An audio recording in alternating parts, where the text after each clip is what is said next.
Grace Hopper is an incredible person, one of the most notable figures in the history of computer science, the creator of one of the first programming languages with an English-like syntax, and one of the first compilers. Today we'll discuss her contributions.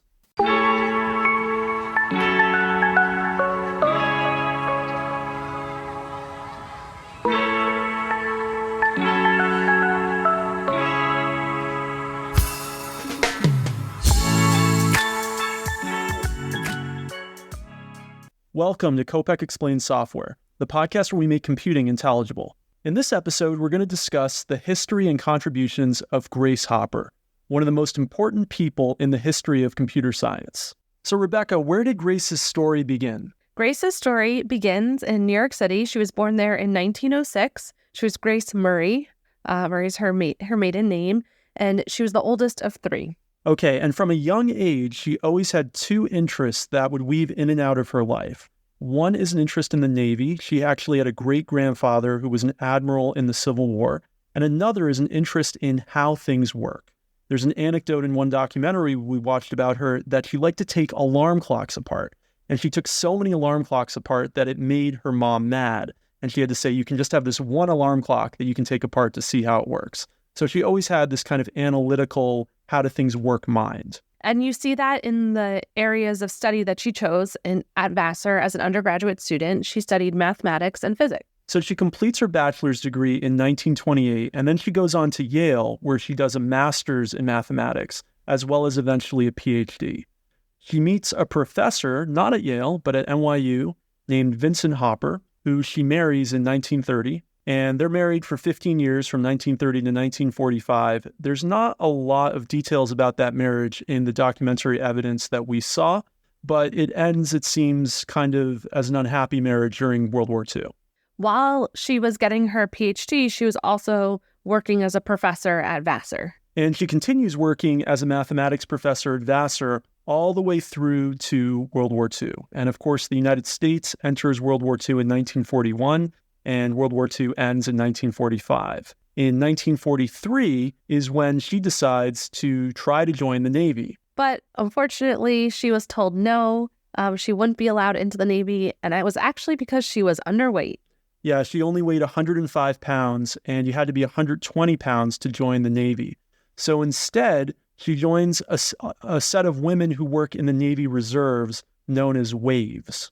So in the WAVES, she was assigned to work in a lab at Harvard. Working on one of the first ever digital computers and the first ever in the United States called the Mark I. The Mark I was originally developed by IBM and then shipped to Harvard, where it was being worked on by a team that was a combination of Harvard and folks from the U.S. Navy. And one of the chief uses of these early computers was for ballistics calculations. In other words, you have a missile and you want to know what trajectory it should be shot at to go to some destination. Or you're developing a new missile or a new kind of bomb. And as you might imagine, there's a lot of math and physics involved. That used to be done by hand. And now these early computers could be used to speed up the process. In the lab, she was the second in command there, the second highest ranking naval officer. And one little interesting anecdote from this time is she didn't know she was working on it, but she actually was working on some of the calculations for the first atomic bomb. The Manhattan Project, of course, was kept extremely secret. Everyone was on a need-to-know basis. Even people working on some of the key calculations didn't know that they were actually working on calculations for the atomic bomb. And the specific calculations she was working on were for what should the size of the bomb be so that it self-implodes when it hits its destination. So later on, they were, of course, shocked to find out that this is what they were working on. So she didn't know that she was working on that. One of the other things she was working on there, and this one she was certainly well aware of, she wrote what is considered the first manual for programming a computer. Right. So these early Mark computers that were being developed needed to actually have documentation. How do you use them? How do you write a program for them? So her manual for the Mark I is sometimes considered one of the first ever programming textbooks because it didn't only teach, well, this is how you use the computer, but this is how you program it. And so as a programming book writer myself, I guess she's kind of my predecessor and the predecessor of hundreds of thousands of other authors in this field, but somebody had to be first. And it's considered a well-written manual. Now, she really enjoyed her work on these early computers, and she was one of the first computer programmers and quite talented at it. But unfortunately, she couldn't continue in either the Navy or at Harvard. Yeah, at Harvard, she wasn't able to get a professorship, even though she was certainly qualified because she was a woman. And in the Navy, she couldn't continue because she was too old. She was 38 at the end of the war. And in one of the documentaries that we watched, and I'm going to link to them in the show notes, she was said to be quite depressed in this period, having been rejected both from her continuance at Harvard and from the Navy. She actually turned to alcohol and became something of an alcoholic, was actually arrested for some disorderly conduct. She also smoked throughout her life. That's just a side thing, but if you hear her voice later on, and I'm going to link to a couple lectures she did in the show notes, you'll notice there's kind of that husk to it from smoking. But that was just common back then. Everyone basically smoked in the 1940s. Luckily, in 1949, she had a new opportunity that was outside academia and outside the Navy. She started working for the Eckert-Mauchly Computer Corporation. And this is actually a critical early computer corporation. They developed one of the first commercial computer lines, the UNIVAC line. And she was on that team that developed the first UNIVAC.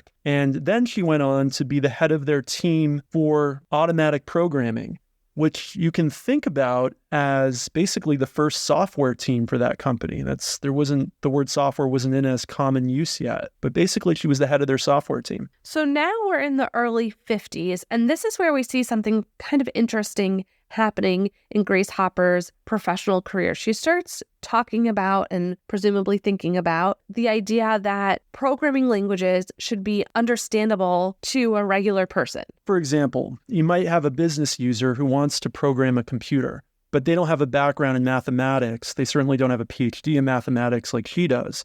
And they're going to have difficulty using some of these really early computer languages that are mostly just mathematical symbols or mathematical operations. So she has this really critical idea, and I would say this might be the most important contribution that she made amongst her many contributions.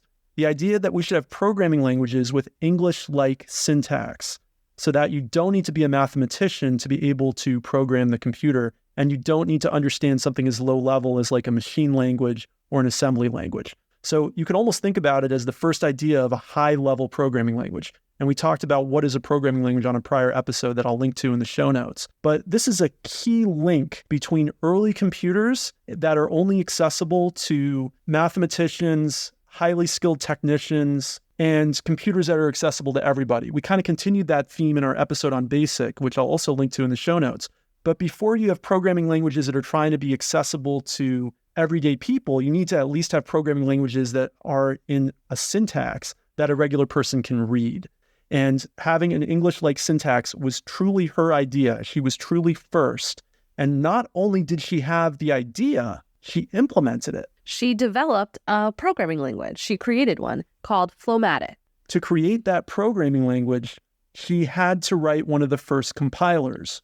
We did a prior episode on compilers I'll also link to in the show notes. But compilers basically take a programming language and convert them into machine code. You can think about them as translators. They take the original text file, the source code, and turn it into something the microprocessor on the computer can understand. So she was one of the first ever compiler authors. But more importantly than that, she wrote the first compiler for a programming language with an English-like syntax. And I think this is such an important contribution. And it's also notable that she didn't just have the idea, but also the skills to actually implement it.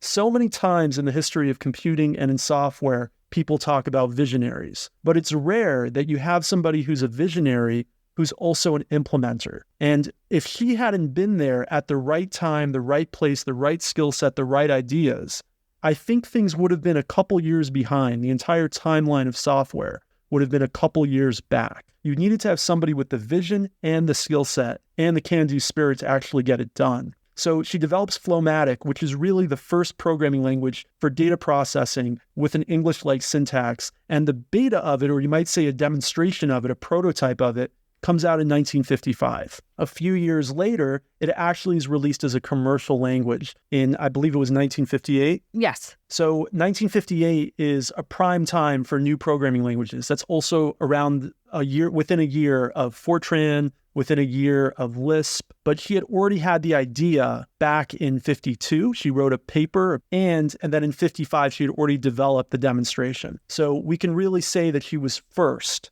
of having an English-like syntax programming language and developing a working version of it. This is a huge contribution. If this has been all she did, that alone should have her in the record books. That alone should have her earning awards. But she went on and did much more, actually.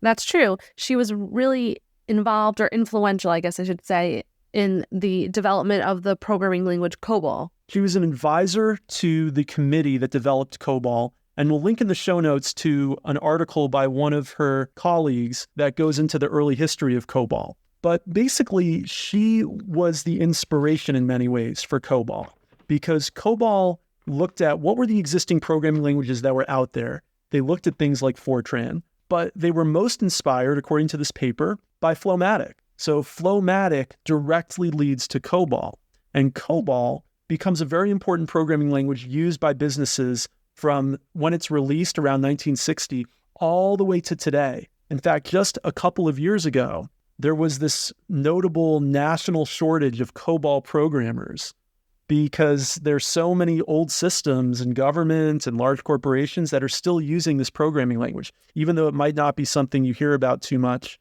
as a layperson or as somebody who's just a normal software developer. It's still used. And if we didn't have FLOW-MATIC, we wouldn't have COBOL.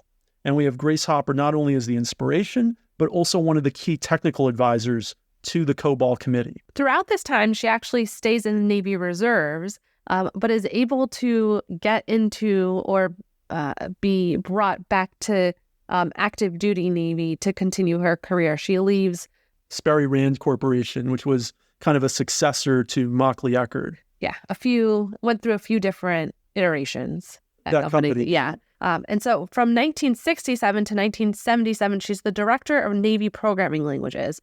And I think sometimes this might sound a little strange to us, right? That the Navy was so involved in early programming, or the military was, but the military has been really involved in the development of computers and of programming. Just to mention a few things, I mean, we already heard from this story that back during World War II, is when the Mark I is being developed largely for military operations. And that spurs the development of the first programming languages and the first computers and eventually the first commercial computers. Of course, the military was involved in the early development of the internet through DARPA. And we know that the military continued to do a lot of important research in programming languages, and Grace Hopper was involved in that through the Navy. And during this period, she's not only involved in the continual development of programming languages, but also is kind of like a spokesperson for the whole field of computer science. She does a lot of public lectures. She inspires a lot of young people to get into the field.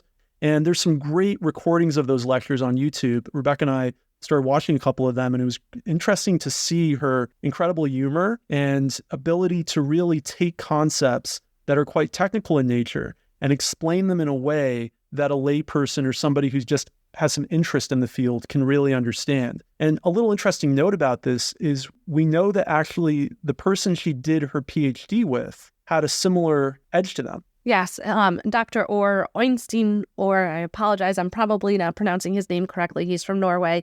He was a mathematician, and one of the things that he was known for was about really helping to make really complex math concepts and figures accessible to others. And so he not only was well known for his technical work and an accomplished mathematician, but was someone who did focus on the communication and how do you share about these complex topics. One of the things that I most enjoyed learning about Grace Hopper was how that was a real passion of hers, actually. That was something that she was really proud of in her career, was about making programming accessible, inspiring younger, new professionals, or people who were learning under her. She really took that seriously. You know, she started her career as a professor, as a teacher, and I don't think she ever really stepped away from that.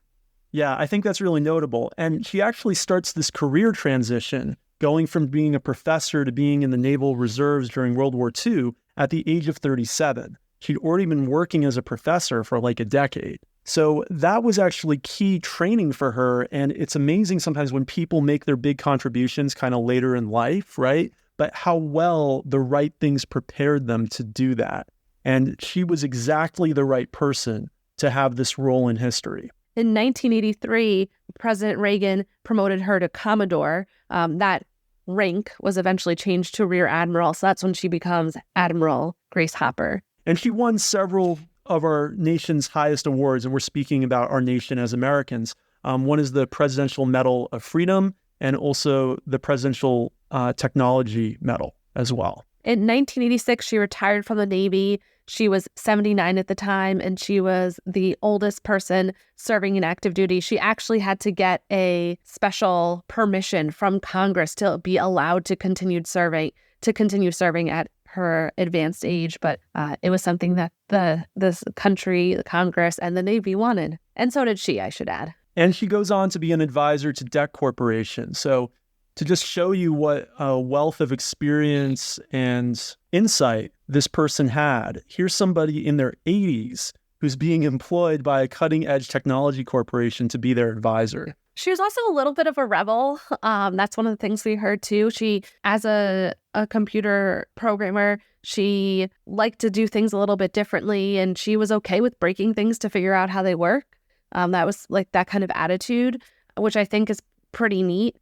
Even though she was in the military, which you would expect someone to be very much a rule follower there. Even when she was at DEC and she would go and do a lot of speaking engagements, she would continue to wear her admiral uniform, which technically was against the rules. But I guess when you've earned that level, you get to wear that uniform if you want to. No one was going to stop her. Today, one of the most important conferences for women in computer science and software is called the Grace Hopper Conference in her honor. One thing I really want to emphasize here as we get to the end of our episode is what was her important contribution if you had to really break it down in just a few sentences? Because I see a lot of literature that talks about her, a lot of short snippets about her that don't really understand actually what were the big technical contributions that she made. So I want to be really clear about that. In my opinion, it was developing the first programming language with an English-like syntax.